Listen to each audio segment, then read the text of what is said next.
Hey everyone, wanted to make a hobby update video for you all. I know it's been a little while since I released some new content, and I figured why not talk about some of the big projects that I've been working on this month, last month, and a little bit of the month before that.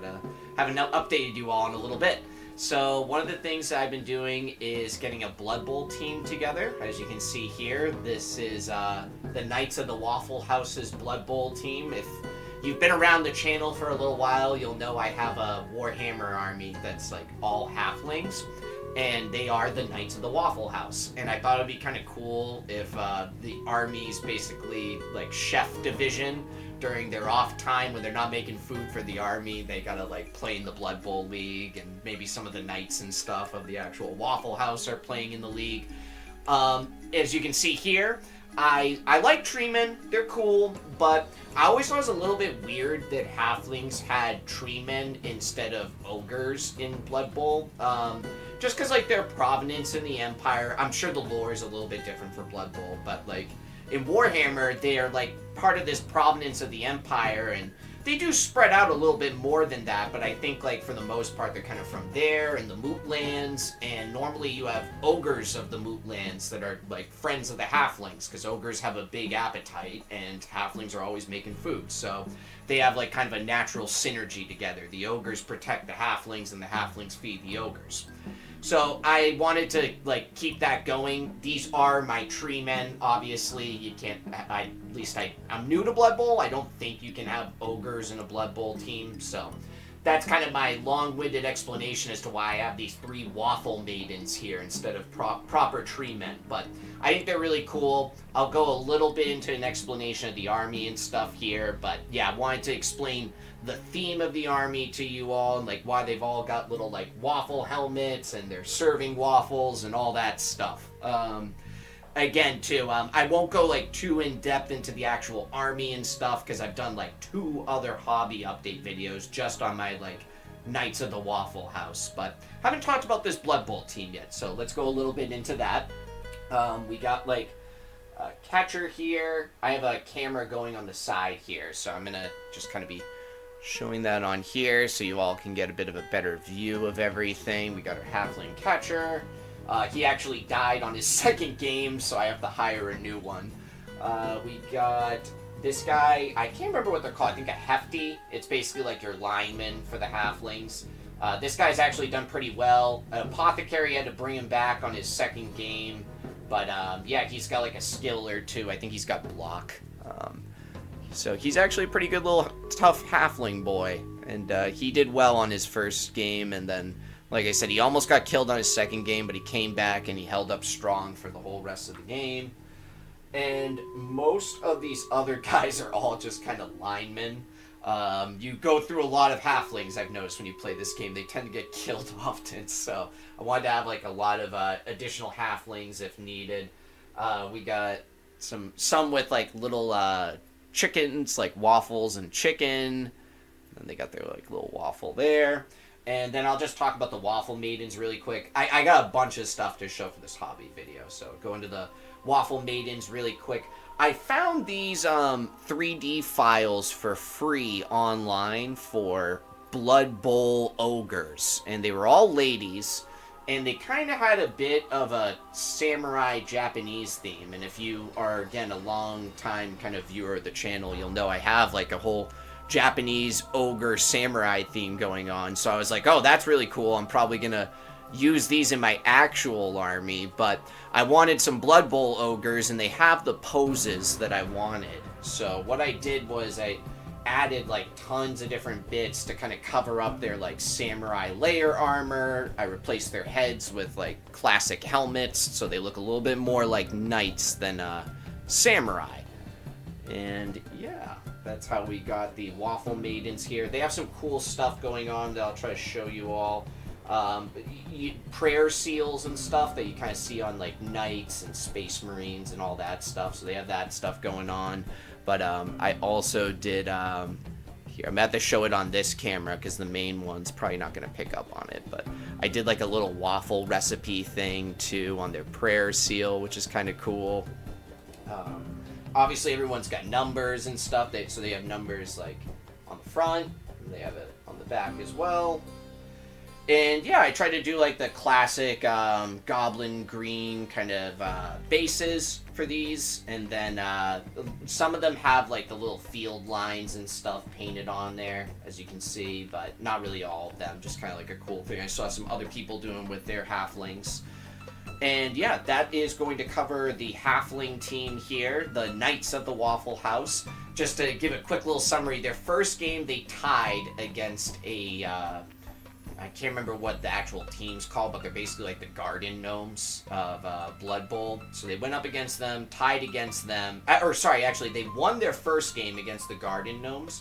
And then the second game, they went up against, it's like an undead team that has like 2 Frankenstein guys. They have ghouls, a werewolf. Again, I'm very new to Blood Bowl. I played the video game a little bit, but these are like my first 2 actual games at the tabletop. And I tied against that team. I lost 2 players during that game, but the money that I made from the first game and the second game, I was able to replace those losses and level up a couple of my guys. So I actually have like a pretty good team here, and I know halflings are considered like the worst Blood Bowl team, but I love that, and I like the fun and spirit of like halflings, and I thought it would be a good challenge to kind of play them in my first kind of games of Blood Bowl. So yeah, I'm sticking to it, and obviously I really like the theme of like this being my Warhammer Armies direct Blood Bowl team. Like, you can put them side by side. Unfortunately, I did do them all on circle bases, but like, if I can find some way to like kind of integrate these guys into my units and stuff, I would. Just because like they have the same color scheme and everything. So yeah, really cool. Just wanted to talk about that one real quick. I'm going to do a quick cut here and then show you the rest of the stuff I've been working on for my recent hobby projects. So for my next project here, I was commissioned to make a Khrave combat patrol force. And I don't know how much 40k players know about the Khrave, but there really isn't that much.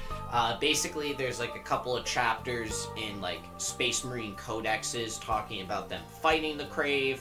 I think there's one official illustration of a Khrave, and then there's like some fan art drawings and stuff. So I was commissioned to try to make a 40k combat patrol of the Khrave, and basically what I got from it is, like, from the illustrations and the, the text from the codexes and everything was, they look like bats, but they're humanoid. They have extra arms, kind of like Gene Stealers. They have bat wings. They can be they are either immortal or they can just be insanely old. They feed on blood. They have advanced technology, but it's like splinter rifles and stuff, and they really don't go that in-depth into it. I'll talk about that in a little bit. But yeah, that's pretty much like all I had to work with is like they're bat people that can rival a space marine. So, and they have 4 arms every now and then. So what I did was I took that and I decided, okay, like this is going to be like our alpha, for example, like our ace vampire or Khrave here. So he's got, as you can see, like the 4 arms. He's got a little sword. I did, because in the one drawing they have like a lot of like wrist like guns, kind of like Boba Fett's like wrist gauntlet guns. So I did a lot of those, and I did like little power cords and stuff going to their back. They also are really powerful psychers, apparently. So, like, this is like a blue kind of like warp fire flame, like that a psycher might conjure up here. And yeah, so like, and as you can see, he's got like the bat head, he's got the wings, he's got the extra arms, and I think I hit like all those criteria. So this is like your like kind of like leader, immortal, really old Khrave here. Here, I'll show that on this camera here as well. Nice view. I'll try to throw in some pictures too of this stuff as well. Integrate those into the photo once I start doing the edits and everything. So like, yeah, that's like what your older traditional Khrave will look like. But it talks about like a lot of them got killed by like the Space Marines, and like there's newer generations and stuff of Khrave warriors coming in, and they're still out there and whatnot. So I did like these 2 armed versions here. And like this is your melee squad over here, and then this is like your range squad over here. And you can see too, I tried to do like some Eldar like weapons with like some green glows and stuff. Again, for people that like know the channel for a bit, I did a similar green effect like this on my Undead, one of the first videos I ever did. Not the best video I ever edited, but yeah, you can kind of see the similarities and inspiration I did there. A lot of these bits as well are the vampire bits and undead bits that I used from that project way back in the day. But you can see like the 2-arm version here, and he's got the ranged weapon. And I figured these are like younger Khrave that haven't like fully developed into like their mature 4-armed form. And that's why we have this squad here, which is like your elite Khrave. They all have 4 arms. They're either dual wielding, or they've got like 1 arm, and then they got like a wrist gauntlet, and then they got their other arms going on. Camera, see real quick. So he's got his like extra limbs there. This one's got 2 wrist guns. He's got 1 here, and he's got 1 on the other side there, as you can see, and he's got the axe going on. And again, so these are like the 4-armed, older, like been around the block kind of Khrave versions here. And then I figured, because, you know, Combat Patrol's gotta have like one big thing. This is like, kind of like a Vargulf, if you're familiar with like the Warhammer stuff, but like this is like a feral elder Khrave that just kind of gave into his bloodlust and became really big and nasty. You can see that there. Pretty cool. And then, you know, even though it's a Combat Patrol, I figured like let's pad this out a little bit, give them a little bit more numbers to work with, and I'm calling these guys like blood bags or blood fiends or something. They're basically ghouls, but I figure like these are the like victims of the Khrave that they feed on, and are like their mindless henchmen that do all their dirty work and are basically their meat shields of the army. So I did like 12 of those as well, and yeah, that's my little Khrave force that I built up here. Pretty cool. Again, there really wasn't much to work on in terms of like what are the Khrave. I would even argue when I did my Malal Demons of Malice project, I had a little bit more to kind of work on for that. So this one I had to take a little bit more creative liberties. Like, for example, like the Vargulf here, like big Khrave Vargulf thing, like the big Khrave Vargulf thing here. I saw some concept like sketches that a fan did of like the evolution of the Khrave, and they basically had something that looked just like this. The face and everything like matched perfectly. And I was like, okay, like, yeah, it's not like an official thing. They don't really talk about it in the text per se, but there really isn't that much to work with. I wanted to build like vehicles and stuff for these guys, but there really isn't anything about that. And I mean, it kind of makes sense. They all have like bat wings. What do these guys need vehicles for? They just kind of fly around everywhere. But yeah, I figured like having a big guy like this would kind of like help, you know, give that ace of the force. If it's not going to be this guy, like the leader guy, it can be like this big tank guy. You've got the little guys to kind of be your swarm meat shield. You have your elite squad, you have your range squad, and then like you got your melee like infantry squad. So you got like your 2 core, your HQ, and elite, like a heavy support kind of thing going on. And yeah, that was the idea behind the Combat Patrol there. There are the Khrave. We're going to move on to the next thing I got to talk about on this long list of hobby update stuff for you all. Next up, I got some big guys here. These 2 are going on my store. We got an owl bear that I decided to do just like very colorfully. As you can see, all these guys are kind of colorful. Got a Nexu Stalker. Is he pink or is he blue? And then last but not least, I had a birthday last month, and I decided to celebrate with, I always like these old school serpent kind of dragons, and this was like a free STL I found online, but I had most of the day off, and I decided to celebrate by painting up this dragon here. Again, just a very colorful guy. Show all these off on the little side camera here for you all. Just a fun little project. I got already like 2 or 3 dragons, but I figured, hey, why not add another one? One day I want to get, his name's like Emmerich the Dragon Prince or something. I might be blanking and that's not his name, but I want to get the Dragon Prince High Elf guy's mini and paint the dragon just like the old school one. That's like one of my favorite miniatures. This one's kind of got that style going on, as I'm sure you can see here in the camera. And yeah, the owlbear and the Nexu Stalker I'm putting up on my store either today or tomorrow. And yeah, just got these 2 done recently. Did this one last month. Pretty cool. Pretty cool. And the last thing that I got to talk about for you all is a long-winded thank you little project I wanted to do for all the subscribers and stuff I've managed to get on my YouTube channel. Obviously, I'm super happy to see that people are interested in the content and everything I've been making. And in order to thank you all for this, I figured I would select 3 subscribers at random from the full list. And I would paint up little miniatures in your honor, and hopefully I'll be able to get you featured in some battle reports or videos or whatever kind of content I got coming for the channel here. And I will show all those in just a second on my next cut. So be sure to check all those out. So as I mentioned, I went through my list of subscribers and I picked 3 names at random, and I tried to create miniatures that I felt like were appropriate for whatever the names were. So for example, I had one subscriber, I believe the name, apologies if I mispronounce any of these names, but I believe the name was Gilthus Draconis.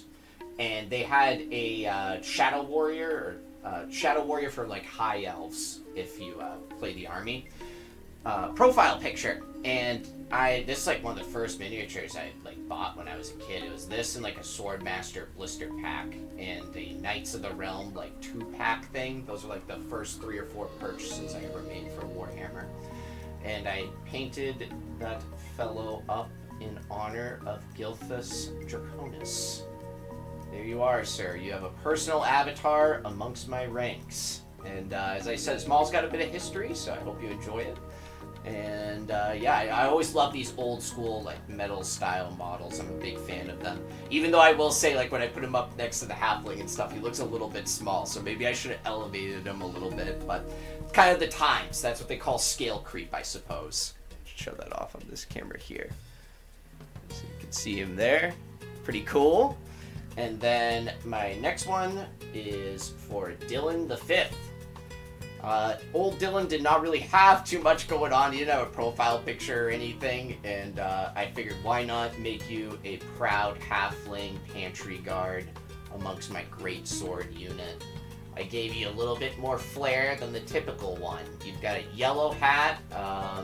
I gave you, you can see there, and a brighter orange feathering and stuff than my usual one, as well as a little bit more pronounced base work and stuff. So you're going to be probably a unit champion for my Halfling Greatsword Pantry Guard. Quite the honorable spot to be in, Dylan, and I hope you enjoy. Hopefully, like I said, I want to try to get these guys in some videos and stuff, but it might be a little bit till you see each one featured. Keep you guys in the frame there. And then the last one, Terrazino. I figured we'll go with TK nickname Taro, or Taros, for this guy here. And obviously, he's a clone commando. The picture for this subscriber was a Republic, I think it was a Phase 2 clone trooper. So I figured let's swap things up a little bit. We'll give him a Republic commando status. He's upgraded. And I have a red-white theme for like my Republic troopers, which I haven't played in years. But I figured if I do, this guy's like kind of built up. Maybe he's either the lone survivor, or he'll be like the leader of one of my commando squads. So again, guys, just wanted to thank you all for subscribing, making comments, all that stuff, and showing interest in my YouTube work. And if we ever get up to like 600 subscribers or something like that, I'll try to do the same thing. I'll get like 3 more characters to feature on the channel here, and we'll keep it going for as long as the channel keeps growing or whatever. And yeah, hopefully again we'll get these guys featured in some battle reports and stuff soon. Excited to see how they perform on the tabletop battlefields. And that's going to wrap up just about everything I got for this hobby video, folks. I have a Star Wars Legion tournament I'm supposed to be playing in next month. Might be getting a new army actually built up and ready for that, depending on if I have enough time for it or not. So we'll see if I'll be talking about that in another hobby video soon or not. But yeah, we have a Star Wars Legion tournament to participate in. I'll try to get videos and stuff, see if I can get a Legion tournament report for that. I have the second part of the Blood Ring Arena planned for you all, and it includes the exciting conclusion to see who will be the first champion of the arena. And again, that'll be coming out soon, probably early next month if I had to guess. It takes a little while to get all the editing and stuff done for those videos. It's a lot of photos. But yeah, those are probably the next 2 videos that I would be expecting on the channel. I do have some bolt action content that I really wanted to like get involved in and like start kind of posting on here, but unfortunately I've had to put that on the back burner. And I have a lot of tabletop RPG games and stuff that I've been kind of working on the side as well. And I don't know, maybe I'll get some of that and kind of talk about it on the channel on the side. I do like to kind of make the main focus miniature related, but yeah, we'll see. Might have to discuss some of my recent RPG adventures and stuff. Maybe I'll talk about it over a live stream or something like that as I'm painting some miniatures. We'll do like some Star Wars RPG talk while I paint like Star Wars Legion miniatures, or D&D talk while I paint some Warhammer stuff. But yeah, that's all the content that I got planned for now, folks. Have a great day, and I'll see you all later. Bye-bye.